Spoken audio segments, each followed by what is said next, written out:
नमस्कार दोस्तों, मैं हूं आपका दोस्त प्रशांत और मुझे अमेज़न और माइक्रोसॉफ्ट जैसी प्रोडक्ट कंपनीज में 10 साल से भी ज़्यादा का सॉफ्टवेयर डेवलपमेंट का एक्सपीरियंस है और आज हम डिस्कस करने जा रहे हैं मर्न स्टैक का डेवलपमेंट रोड मैप। देखिए, कोई नॉर्मल रोड मैप वीडियो नहीं होने वाला है। हम यहाँ सिर्फ रोड मैप नहीं समझेंगे, यानी हम यहाँ पर इस वीडियो में क्या क्या देख रहे होंगे। सबसे पहले हम समझेंगे मर्न स्टैक एक्चुअली भला क्या है, क्या होता है मर्न स्टैक, ठीक है। दूसरा हम देखेंगे अगर मुझे एक मर्न स्टैक डेवलपर बनना है तो मुझे उसके लिए क्या क्या करना चाहिए, मेरा मर्न स्टैक डेवलपर बनने से फायदा क्या होगा, मैं अगर कॉलेज में हूं, मैं अगर कहीं पर ऑलरेडी जॉब कर रहा हूं, मैं मर्न स्टैक क्यों पढूं, बेस्ट रिसोर्सेज क्या हैं। यानी हम सिर्फ आपको बताकर नहीं मझधार में छोड़ देंगे कि ये करिए, पर सर करना कैसे है। Most of the road maps में बच्चे नीचे क्या पूछते हैं, बता तो आपने दिया ये कर लीजिए, पर भाई करें कैसे। हम पूरा एक एक स्टेप यहां पर कवर करेंगे, कैसे पढ़ना है, कहां से पढ़ना है, कितना पढ़ना है। आज के टाइम में कंटेंट निकालना कोई मुश्किल बात नहीं है, आपको ऑनलाइन बहुत सारी रिसोर्सेज मिल जाएंगे, आप लोगों के पास पायरेटेड कोर्स भी होते होंगे, मुझे पता है। पॉइंट ये नहीं है कि कहां से पढ़ेंगे, तो बहुत सारी जगह हैं। पॉइंट ये है मैं आपको ये बता पाऊं कि सिर्फ इतना पढ़िए, इतना पढ़ने से आपका काम हो जाएगा। किस तरह के प्रोजेक्ट्स करने चाहिए, एक एक चीज हम दोस्तों बड़े डिटेल में बड़े प्यार से यहाँ पर कवर कर रहे होंगे। थोड़ी सी टेक्निकल भी होगी ये वीडियो, यानी हम इसमें मर्न स्टैक का बेसिक आर्किटेक्चर भी समझेंगे, आपकी इन जनरल भी नॉलेज बढ़ेगी कि फुल स्टैक डेवलपमेंट क्या होता है। मर्न स्टैक जो है पूरा का पूरा जब कहीं पर डिप्लॉयड है, कोई वेब एप्लीकेशन बना हुआ है, तो किस तरह से काम करता है, ठीक है। तो आइए स्टार्ट करते हैं। हम क्या देखेंगे, अपना मर्न स्टैक का डेवलपमेंट रोड मैप। तो क्या क्या है, सबसे पहला आपको मर्न स्टैक में क्या समझना है।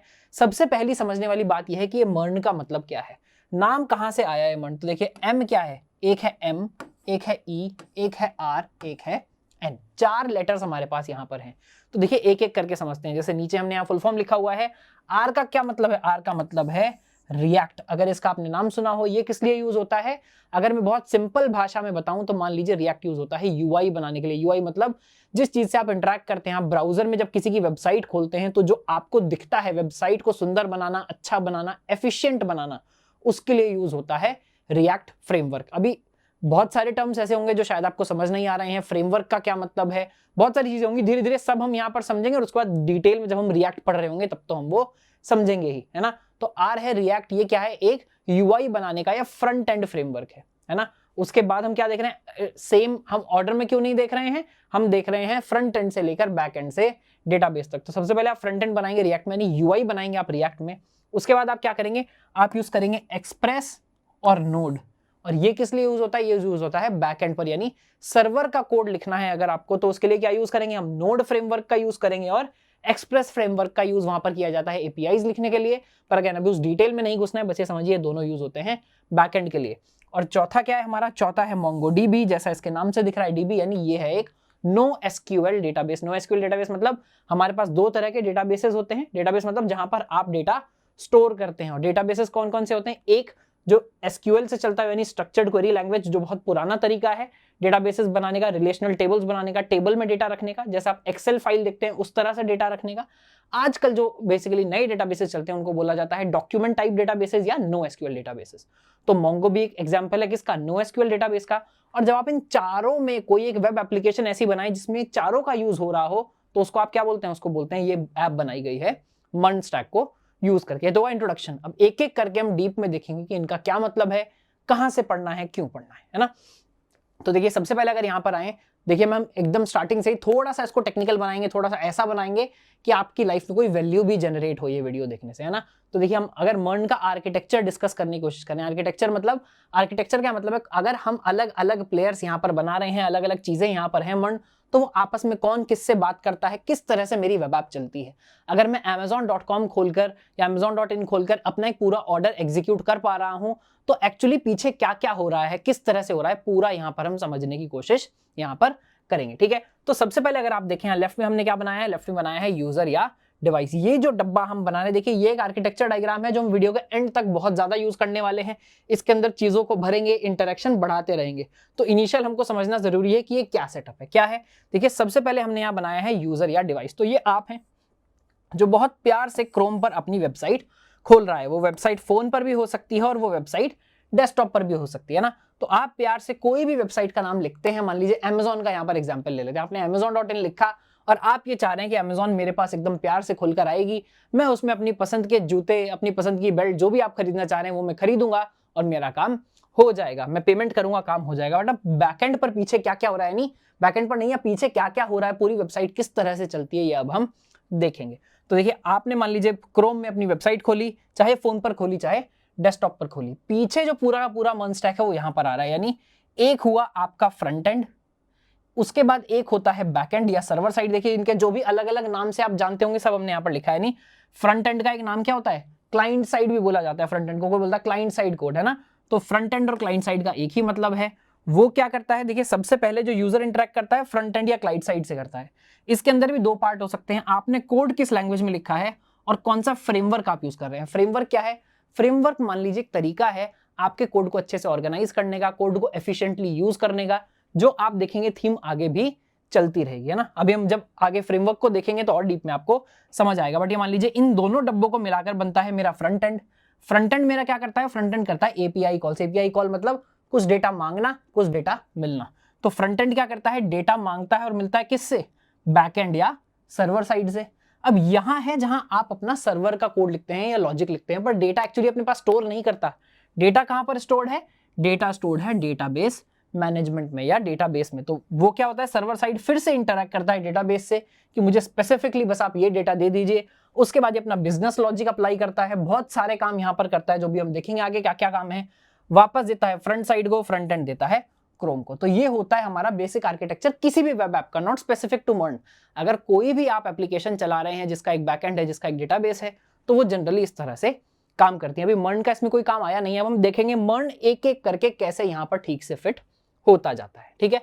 तो उससे पहले हम एक अपनी जो नॉमेनक्लेचर है अभी हमने बात की वो क्लियर कर लेते हैं। क्या फ्रंट एंड क्या है, बैक एंड क्या है और फुल स्टैक क्या है। आपने ये तीनों वर्ड सुने होंगे, इनका क्या मतलब है समझ लेते हैं। देखिए, क्लाइंट साइड या फ्रंट एंड का मतलब है वो कोड जो जनरली आपके डिवाइस पर रन होता है। यानी जब आप वेबसाइट खोलते हैं तो वेबसाइट तो आपके ब्राउजर पर ही खुली हुई है, तो वो जो कोड है जिससे आप इंटरेक्ट करते हैं, जिसमें यूआई होता है, बटन्स होते हैं, सर्च बार होती है, इमेजेस होती हैं, वीडियोस होती हैं, ये सब क्या है, ये सब आपका फ्रंट एंड का पार्ट है या क्लाइंट साइड का पार्ट है। इसका एक नाम और क्या है, इसको बोला जाता है वेब डेवलपमेंट। यानी अगर आप वेब डेवलपर बनना चाहते हैं तो आप ये बोल सकते हैं मैं क्लाइंट साइड डेवलपर हूं, आप बोल सकते हैं मैं फ्रंट एंड डेवलपर हूं, आप बोल सकते हैं मैं वेब डेवलपमेंट करता हूं। इसका मतलब क्या है, इसका मतलब आप यूआई यूएक्स बनाते हैं। यूआई मतलब यूजर इंटरफेस बनाते हैं, यूजर जहां से इंटरेक्ट कर पाए, सुंदर बनाना, अच्छा बनाना, एफिशिएंट बनाना, वो काम आपका है। इसमें जनरली क्या क्या यूज होता है, आप यूज करते हैं इसके अंदर CSS, HTML और जावास्क्रिप्ट। इन तीनों का भी मतलब क्या है वो भी हम आगे देखेंगे, बट इन तीनों का नाम मैं उम्मीद कर रहा हूं आपने सुना होगा, HTML, CSS, जावास्क्रिप्ट। ये पूरा क्या है, ये पूरा फ्रंट एंड का पार्ट है। आ जाते हैं बैक एंड के ऊपर।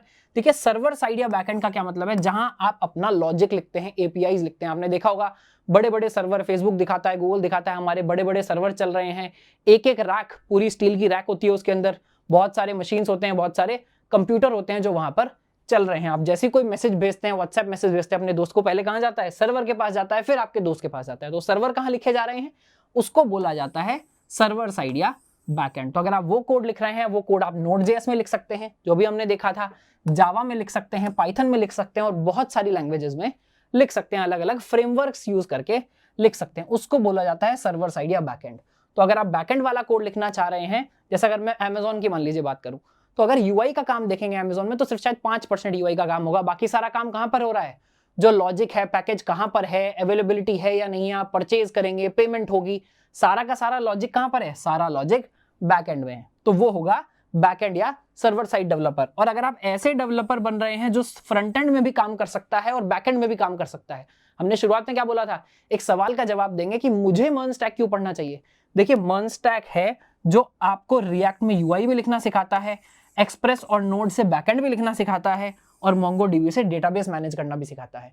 तो अगर आप MERN स्टैक डेवलपर बन जाते हैं, एक फुल स्टैक डेवलपर बन जाते हैं, इसको और क्या बोलते हैं, फुल स्टैक। यानी मैं बेसिकली ये वाला भी कर सकता हूं, क्लाइंट साइड भी कर सकता हूं, फ्रंट एंड भी कर सकता हूं, बैक एंड भी कर सकता हूं। यहाँ फुल स्टैक डेवलपर हैं, पूरे के पूरे स्टैक में फ्रंट एंड से लेकर डेटाबेस तक, front end, back and, database, आप सब काम कर लेते हैं, इसलिए आपको बोलेंगे फुल स्टैक डेवलपर। ठीक बात है। इसके बाद देखिए, दोबारा आर्किटेक्चर में एंट्री होती है हमारी, सेम डायग्राम आया, एक कॉन्सेप्ट लेयर ने एंट्री मारी, HTML ने यहां पर एंट्री मारी। तो अब हमको समझ आ रहा है इस पूरी पिक्चर में जो हमने समझी थी, HTML कहां पर फिट होता है, HTML फिट होता है क्लाइंट साइड के कोड में। जब आप क्लाइंट का कोड लिख रहे हैं तो वहां HTML फिट होगा। और देखिए, ऊपर अब एक प्रोग्रेस बार है जो पूरी वीडियो में प्रोग्रेस बार चलती रहेगी। मैं यहां आपको ये समझाने की कोशिश कर रहा हूं कि MERN स्टैक में सर मेरा टाइम जाएगा कहां कहां, मुझे क्या क्या चीज सीखनी है, कि मैं एक बहुत अच्छा फुल स्टैक डेवलपर बन पाऊं, किस जगह मुझे कितना टाइम कितना एफर्ट स्पेंड करना पड़ेगा, किस टेक्नोलॉजी में क्या समझने में, ताकि मैं एक अच्छा डेवलपर बन पाऊं। तो हमने क्या बोला है, HTML सीखने में आपको 10% अपना एफर्ट लगाना पड़ेगा। यानी अगर आप पूरा HTML सीख गए हैं तो यानी आप 10% मान लीजिए आपकी जर्नी पूरी हो गई है एक फुल स्टैक डेवलपर बनने के लिए, है ना। अब पहले समझते हैं HTML का मतलब क्या है। जो 10% है इसमें मुझे क्या क्या सीखना पड़ेगा और इसका मतलब क्या होने वाला है। तो देखिए HTML क्या है। HTML कोई भी जब आप एक वेब ऐप बना रहे हैं, एक वेब पेज बना रहे हैं, तो उसका स्केलेटन होता है, यानी उसका बेसिकली स्ट्रक्चर होता है। अगर आप कोई गाड़ी का एग्जांपल लें जो हमने यहाँ दिखाया है, तो गाड़ी का जो फ्रेम है जो डिफाइन करता है कहाँ गेट होगा, कहाँ इंजन लगेगा, कहाँ बैठने की सीट्स बाद में लगेंगी, कहाँ टायर होंगे, ये पूरा क्या है एक वेब पेज में, यानी कहाँ ऊपर नेविगेशन बार होगा, कहाँ फोटोज लगेंगे, कहाँ लिंक्स लगेंगे, क्या क्या सेक्शन होंगे आपके वेब पेज के अंदर, वो सब क्या डिफाइन करता है, वो सब डिफाइन करता है HTML। यानी ये क्या डिफाइन करता है, यहाँ देखेंगे structure sets up the layout, यानी आपके पूरे पेज का जो लेआउट है वो HTML सेटअप करता है। कंटेंट क्या क्या होता है इसके अंदर, टेक्स्ट लगा सकते हैं, इमेज लगा सकते हैं, लिंक्स लगा सकते हैं। कौन कौन से इसके अंदर क्या होता है, HTML जब आप लिखते हैं तो टैग्स की फॉर्म में लिखते हैं। कौन कौन से टैग्स यहाँ पर होते हैं, अगर आप देखेंगे एलिमेंट या टैग्स होते हैं यहाँ पर, पैराग्राफ, एंकर, बहुत सारी चीजें हम यहाँ पर यूज करते हैं। और यहाँ हिरार्की यूज होती है, यानी एक एलिमेंट के अंदर मल्टीपल अदर एलिमेंट्स हो सकते हैं। अगर आप अगेन अमेजॉन या मिंत्रा का एग्जांपल लें तो वहां हो सकता है एक एलिमेंट क्या हो, एक आइटम, पर जब आप कोई आइटम देखते हैं तो उसके अंदर आपको क्या क्या दिखता है, आपको उसका इमेज दिखता है, उसका नाम दिखता है, उसका प्राइस दिखता है, डिस्क्रिप्शन दिखता है, कितने टाइम में डिलीवरी हो सकती है ये दिखता है। तो बहुत सारी अलग अलग चीजें दिखती हैं जो क्या होंगी, अंदर अलग अलग एलिमेंट से एसोसिएटेड होंगी। अगेन बहुत ज्यादा डीप में हम जाने की कोशिश नहीं कर रहे हैं, पर आपको समझना क्या है, स्ट्रक्चर बनाना, क्या क्या इंफॉर्मेशन होगी डिफाइन करना किसका काम है, ये काम है HTML का। अगर एक एग्जांपल और लें, अगर मैं मिंत्रा का एग्जांपल लूं जिसका हमने एक प्रोजेक्ट बनाया हुआ है पहले हमारे यूट्यूब चैनल पर, तो मिंत्रा का पेज अगर मैं सिर्फ HTML में देखूं तो देखिए सिर्फ इस तरह का दिखेगा। ऊपर आपको नेविगेशन बार दिख रहा है, कॉन्टेक्ट अस, लॉगिन, सब कुछ आपको दिख रहा है, इनसाइडर, आपको उसके अलावा पूरे के पूरे मेन्यूज भी इसी तरह से दिख रहे हैं। कोई स्ट्रक्चर नहीं है, सुंदरता नहीं है, क्या चीज पेज पर कहां दिखेगी ये डिफाइन नहीं हो रहा है, बस क्या क्या दिखना चाहिए ये डिफाइन हो रहा है। तो अगर आप सिर्फ HTML से वेबसाइट बनाने की कोशिश करेंगे तो इतनी आपकी वेबसाइट बन पाएगी। अगर HTML आपको सीखना है, बात आई सर पहला हमने एलिमेंट समझ लिया, मर्न स्टैक के लिए सबसे पहले MERN में अभी H तो है ही नहीं, अभी तो हम मर्न तक पहुंचे ही नहीं है। मर्न सीखने के लिए पहले आपको HTML आना कंपलसरी है, पर मैं सर पढ़ूंगा कहां से। देखिए HTML का हम एक पूरा कंप्लीट कोर्स ऑलरेडी हमारे केजी कोडिंग चैनल पर डाल चुके हैं, इस चैनल पर डाल चुके हैं, जिसमें 4 घंटे में हमने मल्टीपल प्रोजेक्ट्स बनाए हैं, नोट्स आपको मिलेंगे, कोड आपको पूरा का पूरा गिटहब पर मिलेगा। और अगर आप कोर्स पूरा कर लेते हैं, पूरा वीडियो पढ़ लेते हैं, तो एक टेस्ट होगा, वो टेस्ट देकर आप एक फ्री सर्टिफिकेशन भी यहां से ले सकते हैं। इसका लिंक आपको नीचे डिस्क्रिप्शन में मिलेगा, ऊपर आई बटन पर भी आ रहा होगा। अगर आपको HTML सीखना है तो एकदम कंप्लीटली फ्री हमारे YouTube चैनल पर एक बहुत ही अच्छा वीडियो बनाकर, वो वीडियो कोर्स बनाकर 4 घंटे में हमने पूरा सिंगल शॉट में ये कंप्लीट कर दिया है। ये हुई पहला खिलाड़ी यानी HTML। अगला खिलाड़ी कौन आएगा, अगला खिलाड़ी आता है CSS। देखिए प्रोग्रेस बार कहां हो गई, 20% पर मूव हो गई है, यानी CSS अगर मैंने सीख लिया तो मैं 10% अपनी जर्नी में और आगे बढ़ गया हूं। 10% एफर्ट मुझे और लगाना पड़ेगा CSS सीखने के लिए। CSS कहां एंट्री मार रहा है, देखिए ये भी क्लाइंट का ही कोड है, अभी भी हम फ्रंट एंड के डब्बे में ही हैं, बाकी डब्बों में अभी हम नहीं घुसे हैं, इसमें भी फ्रेमवर्क पर भी नहीं है, क्लाइंट कोड में आ गया है CSS। CSS क्या है, देखिए सेम गाड़ी जो हमने देखी थी उसमें कहाँ रबड़ लगेगी, कहाँ लेदर लगेगी, कहाँ स्टीयरिंग लगेगा, कहाँ बटन्स होंगे, कहाँ कौन सा कलर होगा, क्या चीज किसके साथ होगी नहीं होगी, हैंड रेस्ट होगा, ये सब कौन डिफाइन करता है। अगर एक गाड़ी का हम एग्जांपल ले रहे हैं, डिफाइन करता है CSS। नाम क्या है इसका, कास्केडिंग स्टाइल शीट्स। तो ये क्या करता है, आपका लुक एंड फील कैसा होगा वेबसाइट का ये डिफाइन करता है। कलर, फॉन्ट्स, ये सब कस्टमाइज करना, लेआउट, कौन सी चीज कहां पर दिखेगी, सेलेक्टर्स देना, यानी ये क्या करता है, CSS काम किस तरह से करता है। HTML में जो जो एलिमेंट हमने डिफाइन किए आप उनको पकड़ेंगे, बोलेंगे तुम रेड कलर के हो जाओ, तुम साइज अपना बड़ा कर लो, छोटा कर लो, बोल्ड हो जाओ, यहां पर एक इमेज लगा देते हैं। ये सब काम कौन करता है, ये सब काम करता है आपका CSS। तो वेब पेज आपका थोड़ा थोड़ा डिफाइन होना स्टार्ट हो जाता है। सेम मिंत्रा का पेज अब अगर मैं विद CSS देखता हूं तो ऐसे दिखने लगता है, चीजों का यहाँ पर फॉन्ट आ गया है, कोई कैपिटल में दिख रहा है, स्मॉल में दिख रहा है, किस तरह से चीजें लेआउट में डिफाइंड होंगी, यानी पेज देखने में ठीक ठाक लगने लगता है अगर आपने CSS बेसिकली अच्छे से बनाना सीख लिया है तो। CSS देखिए एक स्किल है जो HTML के बाद आप सीख सकते हैं, आपकी जो बेसिकली एम्प्लॉयबिलिटी है वो भी इससे बढ़ जाती है। CSS कहां से सीखेंगे भाई, CSS का भी हमने ऑलरेडी एक 7 आवर्स का यानी 7 घंटे का वन शॉट सिंगल कोर्स बना करके इस केजी कोडिंग चैनल पर डाला है, आप नीचे उसका लिंक ढूंढ सकते हैं। उसके अंदर मिंत्रा का ये पूरा यूआई जो अभी आपको यहाँ पर दिख रहा है, एक एक स्टेप कर करके हमने बनाया है। पहले पूरा सीएसएस समझेंगे छोटे छोटे प्रोजेक्ट्स के साथ, बाद में उसमें मेजर प्रोजेक्ट में यानी मिंत्रा को हमने पूरा पेज किस तरह से आपको बनाना है स्क्रैच, यानी आप अगर कोई और पेज बनाना चाहें तो वो भी आप पूरा सीख जाएंगे कि एक एक एलिमेंट मुझे किस तरह से बनाना है, मैं मिंत्रा का पेज अपने आप बना पाऊं। तो ये इस कोर्स के अंदर आपको दिखेगा, 7 आवर्स का कोर्स है। अगेन इसमें भी आपको सर्टिफिकेशन मिलेगा, नोट्स मिलेंगे, पूरा का पूरा ये ऑलरेडी डिफाइंड है। लिंक आपको डिस्क्रिप्शन में मिलेगा, आई बटन पे मिलेगा। सर हमारा हो गया 20%, आगे क्या करेंगे? तीसरा यहाँ पर खिलाड़ी हमारा एंट्री मारता है, तीसरा हीरो एंट्री मारता है। जो आजकल मल्टीपल हीरोज की पिक्चर चलती है ना, जैसे एवेंजर्स है या इंडिया में बहुत सारी पिक्चर्स आ रही हैं एक ही मूवी में मल्टीपल हीरो, तो यहाँ तीसरा हीरो आ रहा है हमारा, जिसका नाम क्या है? जिसका नाम है जावास्क्रिप्ट। अब देखिए इसने सडनली 20% एरिया यहाँ पर ले लिया है, यानी ये बहुत ही इंपॉर्टेंट प्लेयर है। ये अक्षय कुमार है पिक्चर का, ये बेसिकली सलमान खान है, आमिर खान है, यानी ये बहुत इंपॉर्टेंट हीरो है। क्यों? क्योंकि देखिए जावास्क्रिप्ट एक ऐसी सिंगल लैंग्वेज है जिसको हम यूज कर रहे होंगे मर्न स्टैक में, बैकएंड लिखने में, फ्रंट एंड लिखने में, हर तरफ, है ना। और सिंगल प्रोग्रामिंग लैंग्वेज जो आपको आनी चाहिए मर्न स्टैक के लिए। इससे पहले आपने कोई प्रोग्रामिंग की है नहीं की है कोई फर्क नहीं पड़ता, आप डायरेक्टली स्टार्ट कर सकते हैं जावास्क्रिप्ट सीखने से। करता क्या है जावास्क्रिप्ट? तो कोई भी अगर मेरा वेब पेज है उसके अंदर इंटरेक्शन डालना, यानी ये जो गाड़ी है इसका इंजन है जावास्क्रिप्ट। ये गाड़ी चलेगी कब? जब जावास्क्रिप्ट इंजन इसके अंदर लग जाएगा। अब आप एस्केलेटर दबाएंगे तो गाड़ी भागेगी, ब्रेक दबाएंगे तो गाड़ी रुकेगी, यानी गाड़ी को चलाना और साथ साथ यूजर इंटरेक्शन, जो यूजर बोल रहा है वो करना, वो फैसिलिटेट कर पाना कौन करता है? करता है जावास्क्रिप्ट। तो जावास्क्रिप्ट हैज एनेबल्स इंटरएक्टिविटी, यानी इंटरेक्शन कर पाएगा यूजर आपके वेब पेज से, अपडेट करना चीजों को। यूजर कहीं पर सबमिट क्लिक करेगा, कहीं ऑर्डर क्लिक करेगा, जो भी वो क्लिक कर रहा है, नेविगेशन करना, चीजों को हटाना लगाना। आप मान लीजिए इंस्टाग्राम पर पोस्ट कर रहे हैं, आपने पोस्ट लिखा, पोस्ट दबाया, तो पोस्ट वाला बेसिकली यूआई गायब कर देना, नया पोस्ट का यूआई बनाकर नीचे डालना, है सब काम कौन करता है? जावास्क्रिप्ट करता है। तो इसमें दो चीजें हैं, देखिए डिफिकल्टी।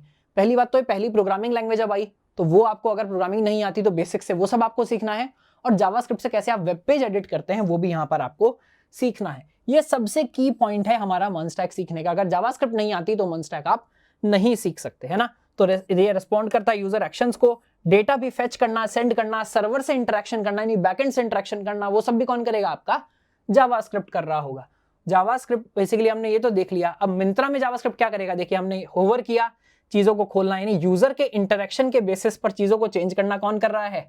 जावास्क्रिप्ट कर रहा है। हमने टी शर्ट्स पर क्लिक किया, टी शर्ट के पेज पर पहुंच जाना क्लिक करने के बाद तुरंत, ये कौन कर रहा है? जावास्क्रिप्ट कर रहा है। समझ आ गया जावास्क्रिप्ट करता क्या है? पढ़ेंगे कहां से भाई? हमने देखिए 14 घंटे यानी 14 आवर्स का एक पूरा कोर्स बनाया है, जिसमें आप कंप्लीट जावास्क्रिप्ट को हमने एकदम बेसिक से पढ़ा। यानी आपको पहले कोई प्रोग्रामिंग लैंग्वेज आना कंपलसरी नहीं है, एकदम बेसिक से। आप 12th के स्टूडेंट हैं, आप फर्स्ट ईयर के स्टूडेंट हैं, एकदम स्क्रैच से जावास्क्रिप्ट को आप इस कोर्स से पढ़ सकते हैं। लिंक आपको डिस्क्रिप्शन में मिलेगा।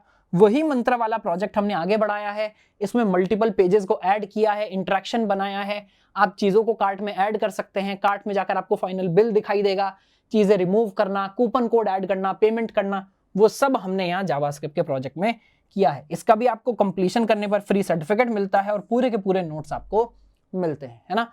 तो ये भी हमने देख लिया, हमारा 40% जावास्क्रिप्ट तक हो गया है कवर। देखिए ये तीन चीज वो थी, अभी तक हमने मर्न स्टैक स्टार्ट भी नहीं किया है। मर्न आने से पहले ये तीनों चीजें आपको आनी चाहिए। जब ये तीन चीज आ जाएंगी उसके बाद मर्न की बात स्टार्ट हो गया। अब आप बेसिक जो कोडिंग है वो सीख चुके हैं, वेब पेजेस कैसे बनाना है वो सीख चुके हैं, उसमें स्ट्रक्चर डालना, उसका लुक एंड फील डालना और उसमें इंटरेक्शन डालना। उसके बाद अगला कौन आएगा?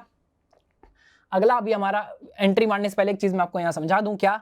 अब देखिए जब नॉर्मल वेब पेज आपका है, जो हम अपना इंटरेक्शन डायग्राम देख रहे थे, हमने देखा था कि फ्रंट एंड को यूज करता है क्रोम, बट आपको थोड़ा सा पता होना चाहिए कि ब्राउजर एक्चुअली चलता किस तरह से है। तो देखिए जब आप मान लीजिए कहीं पर एंटर करते हैं www. अपने क्रोम में आप गए, आपने डाला amazon.in, करता क्या है ब्राउजर आपका? ब्राउजर एक बेसिकली मान लीजिए कोड है जो क्या करता है, पहले जाएगा उसके सर्वर के पास, पहले वो देखेगा amazon.in कहां पर है, यानी उसका सर्वर कहां पर है, यूएस में है, इंडिया में, मुंबई में है, जहां भी है वो पहले उसके सर्वर के पास जाएगा, बोलेगा भाई कोई amazon.in खोलना चाहता है, बताओ आपके पास क्या क्या फाइल्स हैं। उसका जो सर्वर है वो फाइल डाउनलोड करने के लिए देगा, कौन कौन सी file? HTML file, CSS file, JavaScript file. जो आपका क्रोम है वो जाएगा और ये सारी फाइल्स को अलग अलग उठाकर ले आएगा। आप अपने क्रोम के नेटवर्क टैब में जाकर, इंस्पेक्ट टूल्स में नेटवर्क टैब में जाकर ये सब चीजें देख भी सकते हैं कि किस तरह से ये फाइल डाउनलोड होकर आ रही हैं। ये इन तीनों फाइल्स को डाउनलोड करता है, उसका सबसे पहले HTML से पेज बनाता है, CSS उसको सुंदर करता है, जावास्क्रिप्ट में उसमें इंटरेक्शन डालता है। पूरा कोड कहाँ एग्जीक्यूट होता है?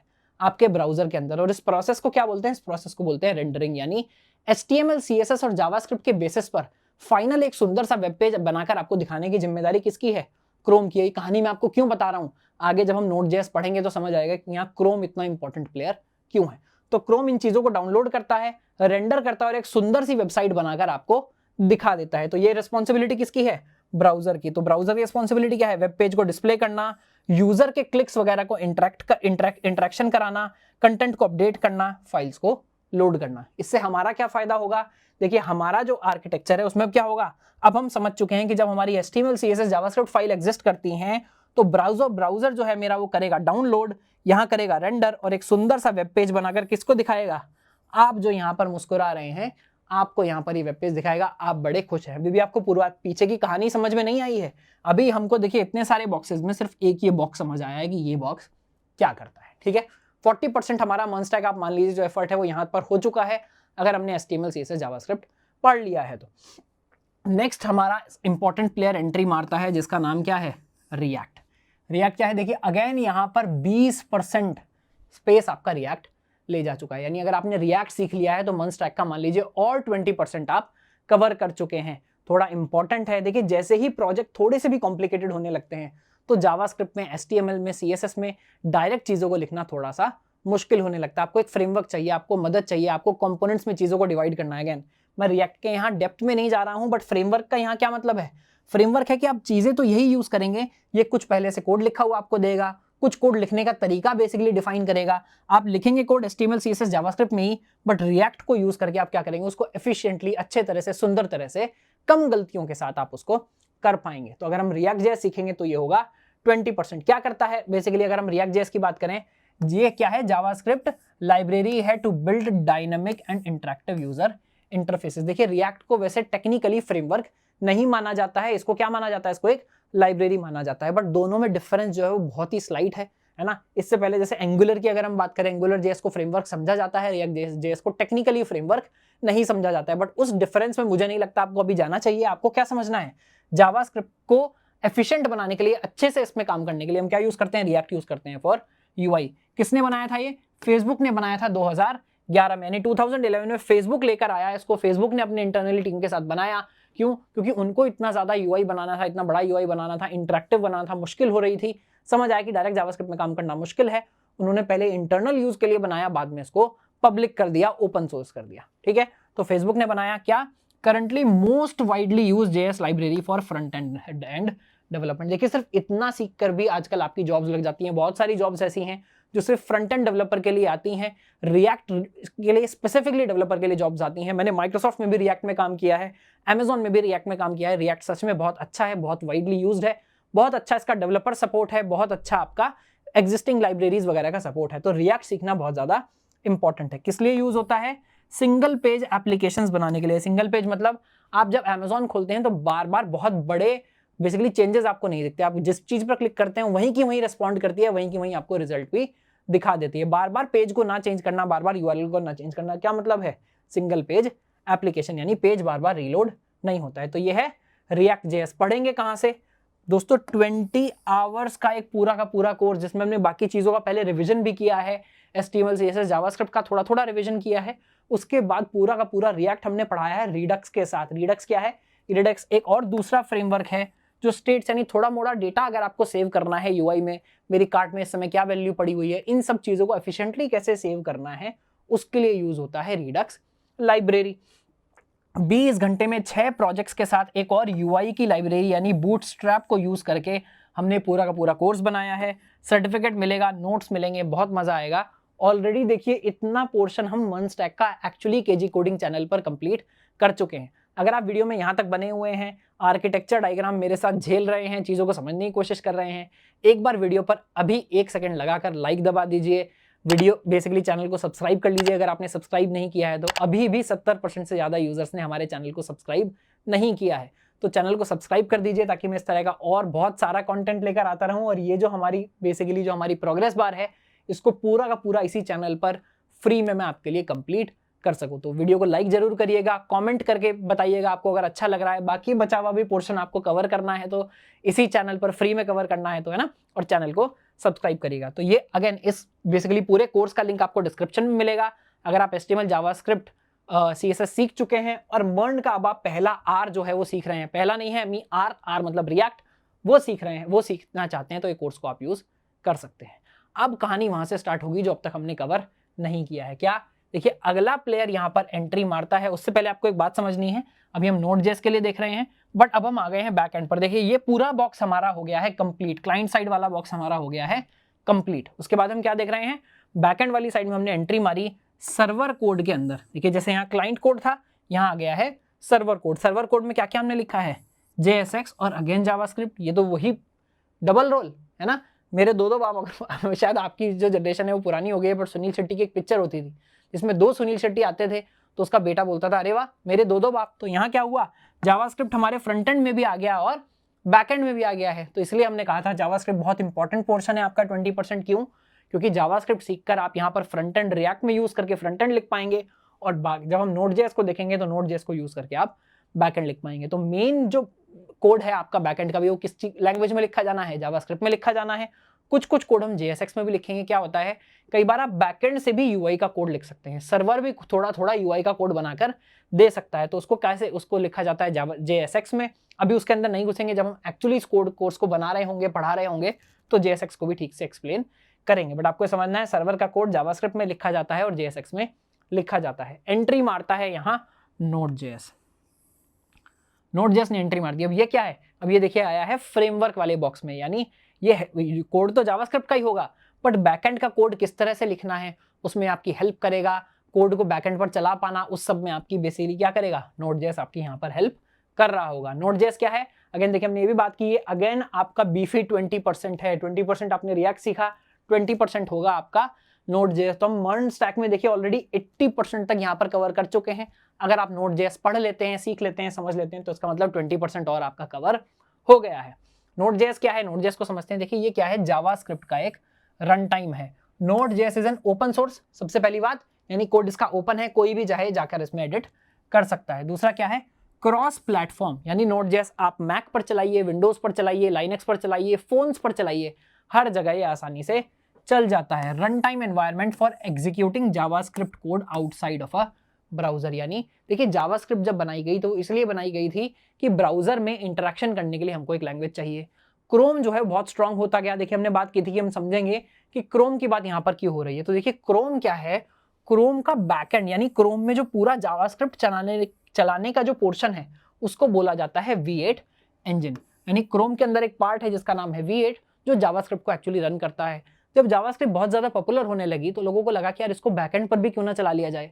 तो क्रोम का जो इंजन है उसको निकाल लिया गया और उस इंजन को दोबारा कपड़े पहनाए गए जिसका नाम क्या है, Node.js। तो उसमें क्या किया गया, उस कपड़े पहनाने में जो बेसिकली UI की थोड़ी सी कैपेबिलिटीज थी उनको हटा दिया गया और बेसिकली बैकएंड की जो कैपेबिलिटीज थी, फाइल रीड करना और बहुत सारे काम करना, APIs लिखना, उस सबको ऐड कर दिया गया। और उसको क्या नाम दिया गया, उसको नाम दिया गया Node.js। तो Node.js अगर आप झांक कर देखेंगे 80% वो क्रोम ब्राउजर ही है। बस वो क्या कर रहा है, वो बोल रहा है आपको जावास्क्रिप्ट को ब्राउजर पर रन करने की जरूरत नहीं है, आप डिवाइस पर, सर्वर पर, कहीं पर भी बेसिकली डायरेक्टली उसको रन कर सकते हैं। तो ये भी बात समझ जाएंगे कि Node.js स्पेसिफिकली सर्वर बनाने के लिए नहीं है। Node.js का मतलब है आप जावास्क्रिप्ट कहीं पर भी रन कर सकते हैं। वो बात अलग है कि उसका मेनली यूज लोगों ने क्या ढूंढा, सर्वर बनाने के लिए ढूंढा, है ना। तो अगर इसके डिजाइन की बात करें, features and event driven non blocking IO model for efficiency. अभी इसमें मैं डीप में नहीं जाऊंगा, जो हम Node.js का कोर्स ऑलरेडी कवर कर रहे हैं, जिसके बारे में बात करूंगा, वहां हमने इन सब चीजों को डीप में एक्सप्लेन किया है ना। इसका मेन एडवांटेज क्या है, आप सिर्फ जावास्क्रिप्ट सीखकर एक फुल स्टैक डेवलपर बन सकते हैं। जावास्क्रिप्ट आपको आती है, फ्रंट एंड भी लिखिए, बैक एंड भी लिखिए, जावास्क्रिप्ट बन चुकी है एक वर्सेटाइल लैंग्वेज, है ना। स्केल बड़े आसानी से हो जाता है, वर्सेटाइल है, बहुत ज्यादा अलग अलग तरह के काम करने के लिए, एप्स बनाने के लिए, चैट एप्स बनाने के लिए, रियल टाइम सॉकेट्स बनाने के लिए, हर तरह के काम के लिए अच्छा है। और बहुत बड़े बड़े एप्लीकेशंस, मैंने भी जो स्टार्टअप में काम किया, Amazon में भी जो हमारा कोड डिप्लॉयड था, कहां पर डिप्लॉयड था, नोड के सर्वर में डिप्लॉयड था। बहुत ही लाइट वेट भी होता है, एक बहुत ही छोटे से मशीन पर हम 5 लाख यूजर्स का, एक सिंगल मशीन पर आप बिलीव नहीं करेंगे 5 लाख यूजर्स का हम लोड हैंडल करते थे, बिकॉज Node.js बहुत ज्यादा एफिशिएंट होता है ना।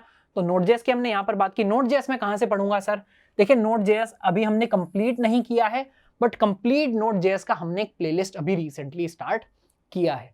पर सर मैं तो चैनल फॉलो करता हूँ, मैंने चैनल पर सब्सक्रिप्शन भी दबाया हुआ है, मुझे क्यों नहीं दिखा?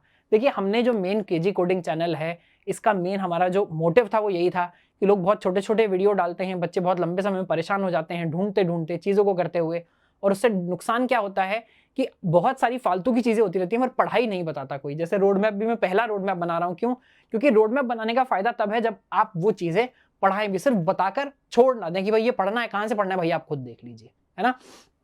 तो हमने क्या किया, हमने एक नया बेसिकली एफर्ट स्टार्ट किया है जिसका नाम हमने क्या रखा है, केजी कोडिंग बाइट्स। तो ये चैनल है केजी कोडिंग, इसको सब्सक्राइब करिए, नीचे आपको लिंक मिलेगा केजी कोडिंग बाइट्स का, जाकर उसको सब्सक्राइब करिए। अब देखिए क्या होता है, कई बार एक एक महीना, डेढ़ डेढ़ महीना आपको वेट करना पड़ता है अगला पूरा का पूरा कोर्स आने का। अब मुझे 20 घंटे 25 घंटे पढ़ना है, बेसिकली ठीक से स्ट्रक्चर करना है, रिकॉर्ड करना है, आप लोगों के लिए तैयार करना है। तो उसका मध्य मार्ग हमने एक ये निकाला कि आप लोग भी लगातार मेरे साथ साथ पढ़ते रहें, कि हम भी जब कोई सीरीज शुरू करेंगे तो उसको छोटे छोटे पार्ट्स में आपके साथ शेयर करते रहेंगे केजी कोडिंग बाइट्स के ऊपर, है ना। जैसे चॉकलेट की आप बाइट लेते हैं, तो यहाँ पर हमने Node.js का कोर्स ऑलरेडी स्टार्ट कर दिया है। 2 पार्ट देखिए ऑलरेडी यहाँ पर आ चुके हैं Node.js के, अभी कम से कम 10-12 पार्ट और आने हैं। बहुत सारे लोग मुझे बोल रहे हैं सर डाल दीजिए, अगला पार्ट डाल दीजिए। भाई अभी रेडी नहीं है, जैसे ही होगा मैं डाल दूंगा। पढ़ रहा हूँ, पढ़ा रहा हूँ, जैसे ही रेडी होता जाएगा आपको यहाँ पर पार्ट्स मिलते जाएंगे। Node.js भी आप पूरा का पूरा, यानी बचा हुआ 20% अभी जो यहाँ पर है, ये भी आप पूरा का पूरा हमारे साथ एकदम फ्री में इस चैनल पर कवर कर सकते हैं। तो तुरंत इस चैनल पर जाइएगा, 1 सेकंड के लिए वीडियो पॉज कर लीजिए, नीचे पहले क्लिक कर केजी कोडिंग बाइट चैनल पर जाइए, सब्सक्राइब करिए। 1 से 2 दिन में यहाँ तीसरा पार्ट भी आने वाला है, जल्दी से पहले अपने 2 पार्ट कंप्लीट कर लीजिए अगर आपने नहीं किए हैं तो। Node.js की जर्नी भी आप हमारे साथ कवर कर पाएंगे, ठीक है। तो ये हुआ हमारा Node.js। अगला यहाँ पर कौन एंट्री मारता है हमारी बेसिकली पिक्चर में, अगला एंट्री मार रहा है यहाँ पर Express.js। Express.js अगेन 10% और पार्ट है आपके MERN स्टैक का। Express.js क्या करता है, ये अगेन एक वेब का फ्रेमवर्क है ना। Express.js is a minimalist web framework for Node.js designed for building web applications and APIs. Minimalist मतलब बहुत छोटा है, बड़े स्पेसिफिक इसके काम है, और ये आपका काम भी बहुत छोटा और आसान कर देता है। मेन फंक्शन क्या है इसका, uses middleware for flexible request handling. अभी मिडिलवेयर हम समझेंगे जब हम Express.js पढ़ रहे होंगे। देखिए जैसे ही Node.js कंप्लीट होगा केजी कोडिंग बाइट्स पर, हम इमीडिएटली स्टार्ट करेंगे वहां पर Express.js। तो Express.js क्या करता है, एक मिडिलवेयर नाम की एक चीज होती है, यानी कोड में फ्रंट एंड और बैक एंड के भी बीच में मान लीजिए कि ये लेयर बना लेता है। किस लिए, आपके रिक्वेस्ट रेस्पॉन्स को हैंडल करने के लिए, एपीआईज को लिखने के लिए। बड़ा ही सिंपल है ना, स्ट्रीमलाइन कर देता है, आपका काम आसान कर देता है, फ्लेक्सिबल है, राउटिंग और स्पीड इसकी बहुत ज्यादा अच्छी है। रिक्वेस्ट को इधर से उधर भेजना और बड़े स्पीड के साथ काम करना Express.js की बेसिकली एडवांटेज है। तो हम Node.js कंप्लीट करने के बाद पढ़ेंगे Express.js, है ना। उसके बाद आप यहाँ देखेंगे लास्ट में क्या एंट्री मार रहा है हमारा MongoDB। हमारी पूरी की पूरी प्रोग्रेस बार कंप्लीट हो चुकी है, यानी MongoDB मतलब डेटाबेस। तो ये हमारा डब्बा कंप्लीट हो गया था, अब हम आ गए हैं डेटाबेस में, जहां एंट्री मारता है हमारा MongoDB कलेक्शन। कलेक्शन मतलब इसके अंदर हम बोलते हैं आप आइटम्स डालते रहिए, ये कलेक्ट करता रहेगा। ये क्या है, आपके फाइल की तरह है, ये आपके बुक के कैबिनेट की तरह है, जहां पर बस आप डेटा रखते जाते हैं, जब आपको वापस आकर चाहिए तो डेटा आप निकालते जाते हैं। क्या काम करता है MongoDB? MongoDB is a no SQL database, है ना, यानी इसमें एसक्यूएल नहीं चलती, document oriented no SQL database है। यानी इसमें एक एक चीज जो आप डालते हैं उसको डॉक्यूमेंट माना जाता है। इन चीजों का डीप में क्या मतलब है वो देखेंगे मोंगो सीरीज में। जी हाँ, जब हम नोड कंप्लीट करेंगे उसके बाद जाएंगे एक्सप्रेस के पास, और एक्सप्रेस के बाद हम शुरू करेंगे MongoDB, सब कुछ केजी कोडिंग बाइट चैनल पर। और जैसे ही कंप्लीट हो जाएगा कोई भी कोर्स, उसका एक सिंगल शॉट बनकर आ जाएगा आपके मेन चैनल पर, ठीक है। डॉक्यूमेंट मॉडल की अगर हम बात करें, इंस्टेड ऑफ यहाँ पर टेबल नहीं होती, रोज नहीं होती, ये क्या करता है डॉक्यूमेंट की तरह जेसन फॉर्मेट में। अगर जेसन आपको पता है तो अच्छी बात है, नहीं पता है तो हमने कोर्स में कवर किया है जावास्क्रिप्ट वाले में, कि जेसन की तरह डेटा को रखता है। बहुत स्केलेबल है, यानी बहुत बड़ी बड़ी एप्लीकेशंस में MongoDB को यूज किया जाता है। स्केलेबल है, फ्लेक्सिबल इसका स्कीमा है, यानी ऐसा जरूरी नहीं कि आपने एक बार एक टेबल बना ली तो हर चीज के लिए आपको सारे कॉलम्स का डेटा डालना पड़ेगा। आपका जिस तरह से मन करे, जो स्ट्रक्चर है बड़ा फ्लेक्सिबल है, जैसे आपका मन करे वैसे डालिए। परफॉर्मेंस बहुत अच्छी है, क्वेरिंग करना, काफी एडवांस्ड क्वेरीज आप MongoDB में लिख सकते हैं। इसमें एक खिलाड़ी और हमारा एंट्री मारता है जिसका नाम क्या है, Mongoose। इसको हमने अलग से वेटेज नहीं दिया है क्योंकि Mongo और Mongoose को हम साथ में पढ़ाने वाले हैं और उतना बड़ा ये पोर्शन नहीं है। बट Mongoose क्या करता है, ये फ्रेमवर्क है MongoDB के ऊपर जो हेल्प करता है MongoDB से इंटरेक्शन को ईजी बनाने में, स्मूथ बनाने में। तो ये Mongoose को भी हम साथ में कवर कर रहे होंगे जब हम MongoDB को पढ़ेंगे। तो आपका MERN स्टैक मोटा मोटा 100% यहाँ तक कवर हो जाता है। सब कुछ हम इस चैनल पर और केजी कोडिंग बाइट चैनल पर कवर कर रहे होंगे। अभी भी सब्सक्राइब नहीं किया तो सब्सक्राइब करिए, वीडियो को लाइक करिए। इसके बाद एक चीज और आती है, सर एप्लीकेशन तो पूरी बन गई, अब इसका करें क्या, मैं चाहता हूं यूजर्स इसको यूज करें। तो आती है सॉफ्टवेयर डिप्लॉयमेंट्स, यानी आपका जब सॉफ्टवेयर बन गया है उसको amazon.in पर कैसे वो बेसिकली जाकर मिल पा रहा है। अगर आपने कोई प्रोजेक्ट बनाया तो उसको लाइव कैसे करें। इंटरव्यूअर ये पूछे पता नहीं आपने बनाया भी है या नहीं बनाया है, सर ये यूआरएल डालिए जरा रिज्यूमे पर, मेरे डिजिटल कॉपी में क्लिक करिए, तुरंत आप इसको यूज कर पाएंगे। देखिए उसका एक अलग ही महत्व होता है, यानी आपका जो एक्चुअल प्रोडक्ट आपने बनाया है, जो प्रोजेक्ट बनाया है वो क्या है, लाइव है। तो वो उस काम का मतलब होता है सॉफ्टवेयर डिप्लॉयमेंट, यानी software deployment involves delivering a software product to a user. उसको डिलीवर करना, किस तरह से आप उसको होस्ट करेंगे, ये सब काम कहाँ होता है, सॉफ्टवेयर डिप्लॉयमेंट्स में। ये भी हम इस चैनल पर कवर कर रहे होंगे। जब प्रोजेक्ट पूरा बन जाएगा तो उसको किस तरह से डिप्लॉय करना है।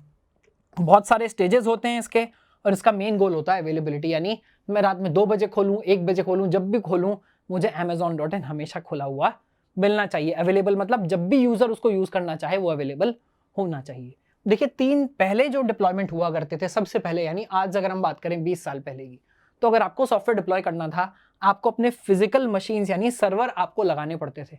ऐसी कंपनीज होती थी, जैसे आप सुनते होंगे कंपनी को फंड मिला, तो फंड का क्या करती थी, इंटरनेट कनेक्शन लिया जाता था, डेडिकेटेड इंटरनेट कनेक्शन जो बेसिकली वेस्ट ना हो जाए, अपने सर्वर खरीदकर हर कंपनी को अपना सर्वर रूम बनाना पड़ता था। मैं जब बीटेक में था तो मैं भी गया था, हमारी एक खाद वाली कोई कंपनी है इफ्को आई थिंक करके, गुड़गांव में उनका एक बहुत बड़ा बेसिकली अपना सर्वर सेंटर था। हम वो देखने गए थे सर्वर फार्म, किस तरह से वहाँ कूलिंग रखनी पड़ती है, अपने सर्वर लगाने पड़ते थे।